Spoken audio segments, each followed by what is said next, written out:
So just popped up the beach today. Thought we'd just do a little bit of a rig rundown on Tiffany the Toyota. It's been a while since we posted, and I think in the comments ever since I started taking it out, some people have wanted a bit of a rundown on it and give you the gist. Yeah, a few people have seen it rolling around since Tim's got the new suspension and got it all sorted for beach trips. Yeah, so. I'm pumped with how it turned out. Wasn't too sure how it was going to turn out, but I think I had a little concept in mind of sort of white on black trim.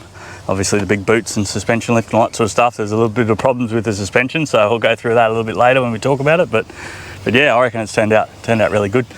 So what year is it? That's a 2023 Hilux Rogue. So. And talk us through a little bit about your decision making, because I know you were looking at the SR5. I was looking at SR5. I was also, this is the first sort of year, I think last year is the first year that the GR Sport come out as well. So before that it was the Rogue and then the Rugged and Rugged X.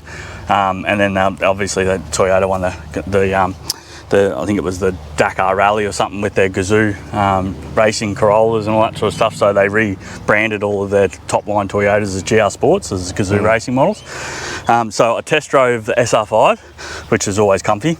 I test drove a GR Sport as well, and funnily enough, it was horrible. I think it was a real stiff ride and just felt real mechanical and kind of like more like a sports truck than a and they're not the wide body, are they? The GR Sport is a wide body, yeah. So same as this. So we might try to get some specs on how much wider the rear track is, but the Rogue and the GR Sports are the new wide body sort of stance. Yeah, and we'll go through that in a little bit, because I know you've run into a few problems with wide body modifications. So exactly, yeah. We'll go through that shortly, but. Yeah, so I and then I test drove the Rogue after the GR Sport, and it was mint. Still got that sort of softer ride. I think what they did is the Rugged X used to be like the four-wheel drive version. They had the snorkel and the sort of four-wheel drive suspension, a little bit bigger all-terrain tyres and stuff, factory. The GR Sport is just like a pure sports model, really, I think. But the Rogue has still had that softer suspension and the softer ride and a bit more comfortable ride. So.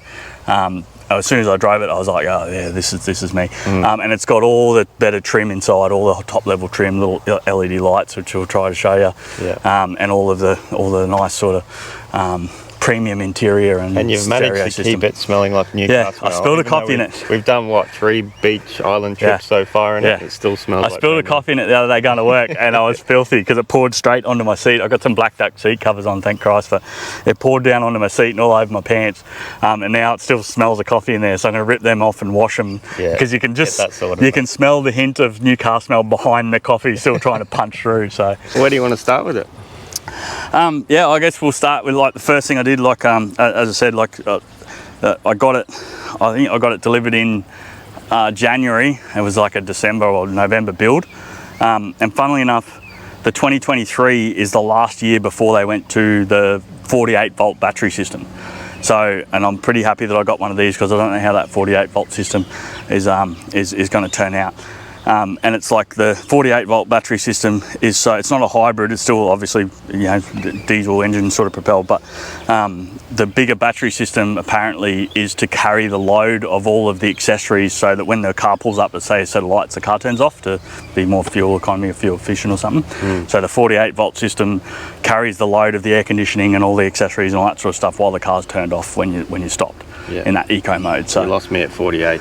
But anyway, I've got no idea what any of that means, but I'm sure some of you guys might. So. Yeah, and I'm not too savvy with it all, but that's apparently what it is. So, but this is the last model before that happened, so I was pretty happy to get one of these. Waited about 2 months for it. There was a cancelled order, and it was white on black, so they ended up giving it to me.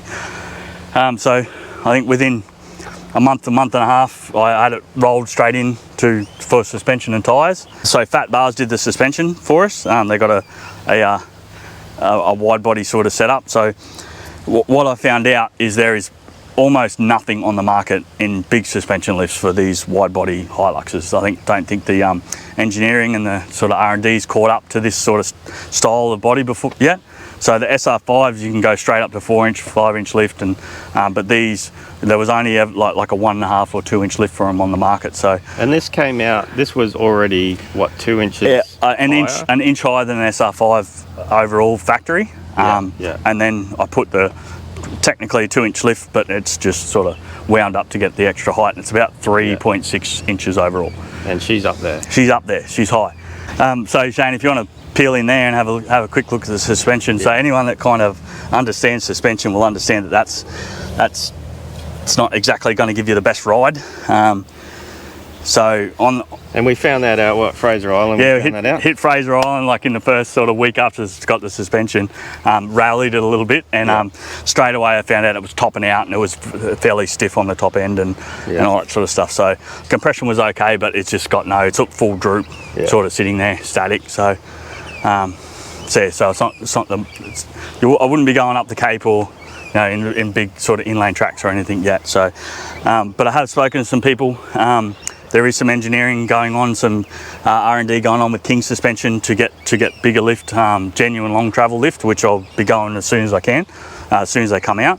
But to get the tyre size I had to get this, and thanks to Fat Bars for sort of setting it up for us. Oh, I tell you what, when it rolled out of Fat Bars, it just looked mint, didn't it? Yeah. It just was the toughest looking Hilux I've ever seen. I was a bit nervous when I was sort of rolling in, thinking what's this going to look like, and No, they did a good job awesome, making it look mean, that's for sure. Yeah, kudos to them. And then they put a set of 285 70-17s on the black Rhinos, and I reckon it turned out trick. So they're a zero offset, and then we just took off a bit of the corner of the inner guard here and just put some pinch weld on it, and now it doesn't scrub at all at full lock. So did quite well then.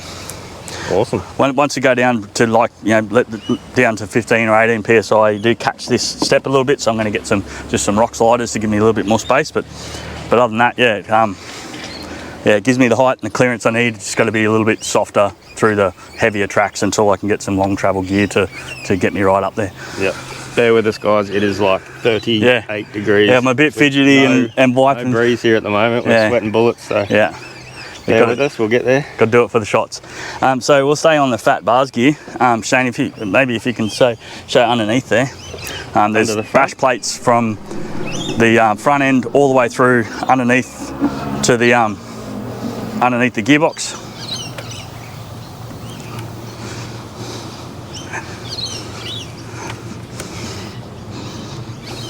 Hopefully he's got that.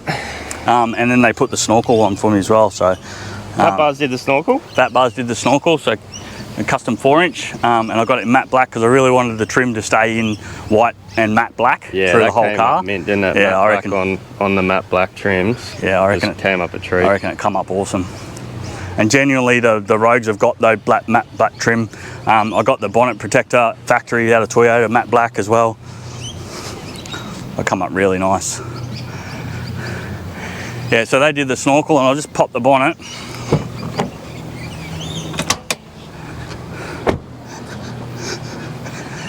Sometimes I can't reach. Yeah, she's up there.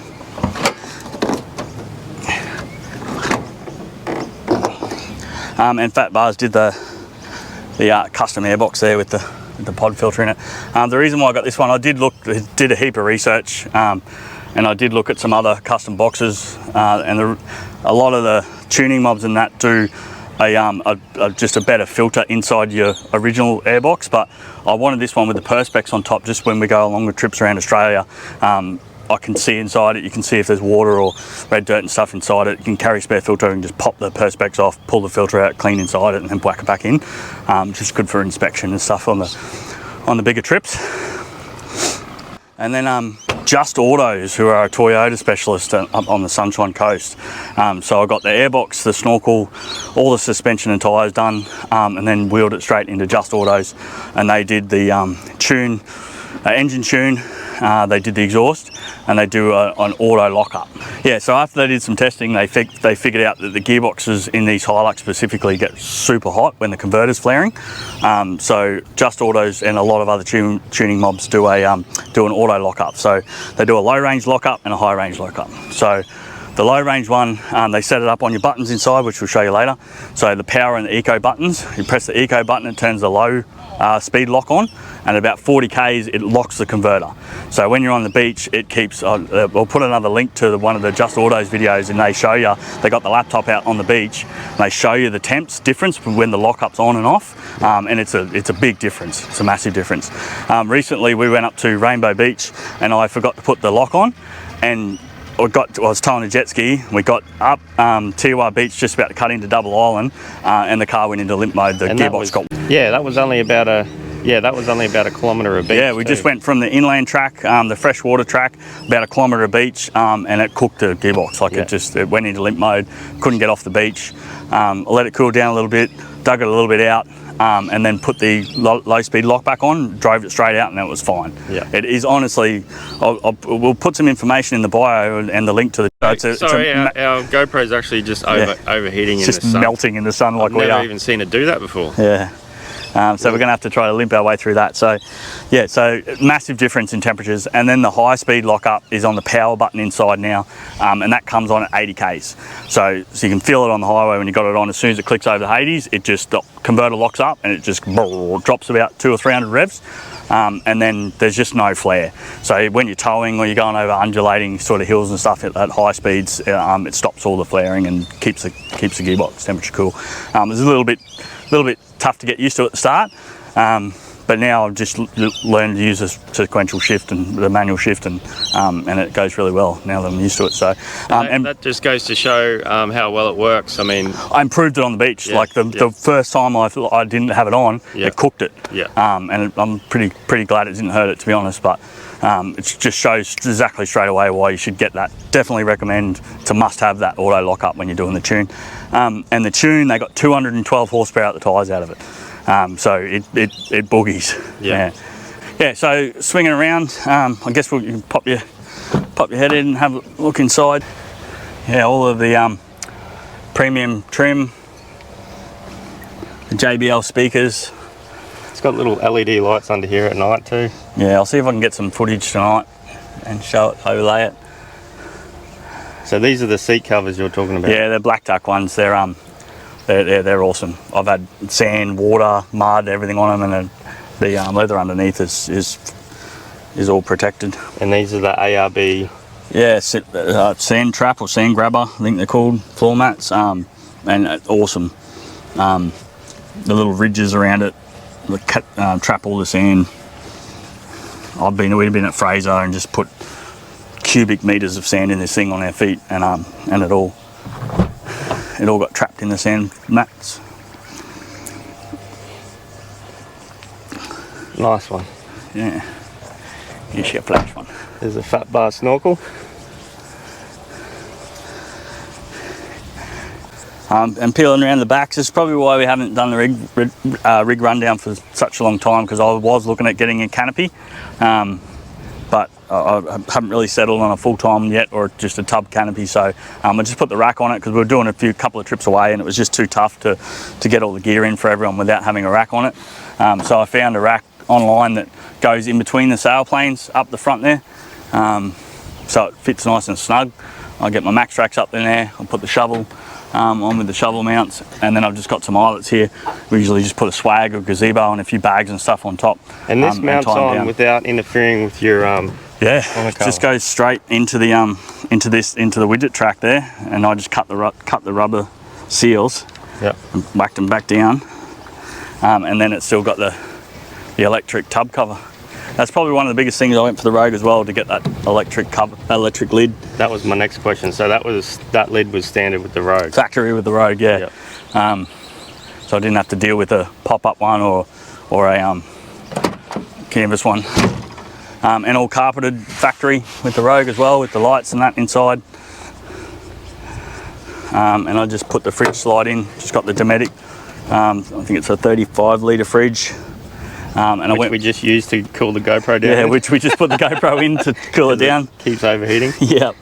And then just some kick-ass gear, battery box, 120 amp hour lithium. We'll do a separate video. Yeah, I was just about to say, we'll do a separate video on that, because this stuff here is some really cool gear. So yeah, I'll really want to go through that in another video, because I think you've got some great info there. And we saw some comments. Get that set up too. We saw some comments about it too. So, but yeah, it's a mint jobby, that one. And then I just bolted. I needed a compressor just to airs up, air down, fanning flames in the fire and all that sort of stuff. So I just bolted a King's one there, ran it to the battery box, and then I just put two just an Anderson plug here to plug the solar into, and then the compressor outlet there. And I've got the hoses up the front. So yeah, that's perfect for this little setup you've got here. Just nice little sort of tucked into the side of the tub there. Yeah, just all the food in, so preparing short trips and all that sort of stuff. And then when we go on the bigger trips, Shane's got his full canopy and the bigger fridge and everything, so we sort of kind of tie in together. And then I've got just the kick-ass solar blanket that we just run out and pull out. And I won't worry about thick solar until I get a canopy, I think, because there's just nowhere to put it. Yeah. Recovery points come factory as well. And then you've got the Just Autos exhaust sitting underneath there.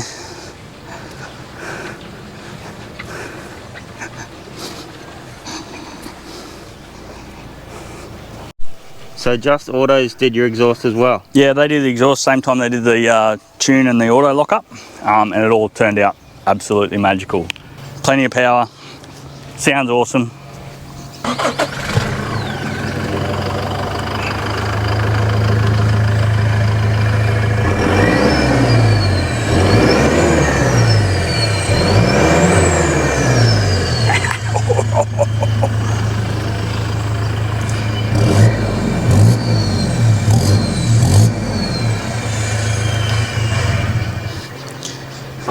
Yeah.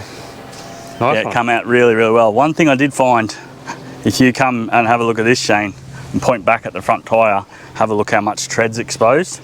So obviously we did away with the front mud flap because you couldn't put it on with this size tyre.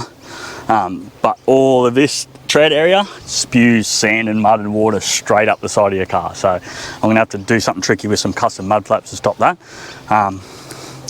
But other than that, it has not given me one problem at all. Nice work, man. Yeah, come out really well, I think. Hope you enjoyed on the videos, because I certainly enjoy driving it. And as we do more things, put the canopy on, and as we keep sort of bolting things on and finding the path forward in the build, we'll keep sharing. Well, there you go. Tiffany the Toyota. Tiffany the Toyota rig rundown. How big it is. I'm 6'2". All right, thanks for watching, guys. Yeah. Hopefully we've got a trip for you soon. And yeah, stay tuned. Yeah, we'll do a separate video on the battery setup and everything, and then, yeah, catch you on the next vid. You.